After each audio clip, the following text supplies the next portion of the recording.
دی عمر تواڈے تے میرے پاک نبی دی والدہ ماجدہ عابدہ زاہدہ سیدہ اما آمنہ رضی اللہ تعالی عنہا دا وصال مبارک ہو گیا ہے صرف 6 سال دی عمر ہے تواڈے تے میرا لجپال نبی دا بالکل بچپن ہے میرے آقا جدوں ہجرت تے ونجن پے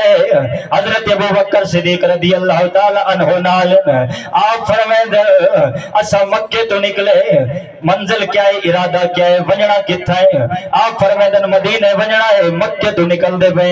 سفر دا آغاز پہ کریندے ہیں جڑے ویلے تھوڑا جہا سفر طے کیتا ہے جناب چل دیاں اچانک نبیاں دے تاجدار نے رستہ بدل چھوڑے آئے میں عرض کی تھی آقا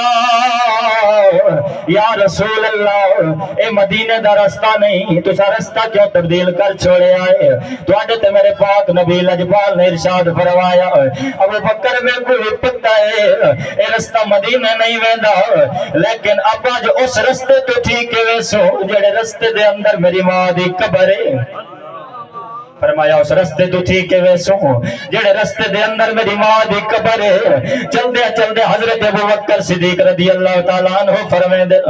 تو آڈا تے میرا لجپال نبی ماں دی قبر تے پہنچے آئے من تے قبر تے بہ کے قبر کو چپھا مارتے تو آڈا تے میرا لجپال نبی رو پیا اکھیں چوتھرو آگن ہنجو بیٹھا دے حضرت ابو بکر صدیق رضی اللہ تعالیٰ عنہ فرمائے میں کہہ دے دا کہ حضور قبر کو چپھا بھی ماری پہ تے ایویں محسوس دینا ہے جو نبیاں دا تاجدار اپنی ماں نال گفتگو پیا فرمائندا ہے اور میرے پاک نبی دے غلامو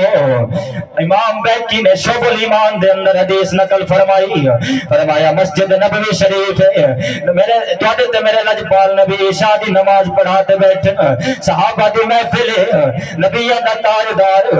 آپ فرمائندے اے صحابہ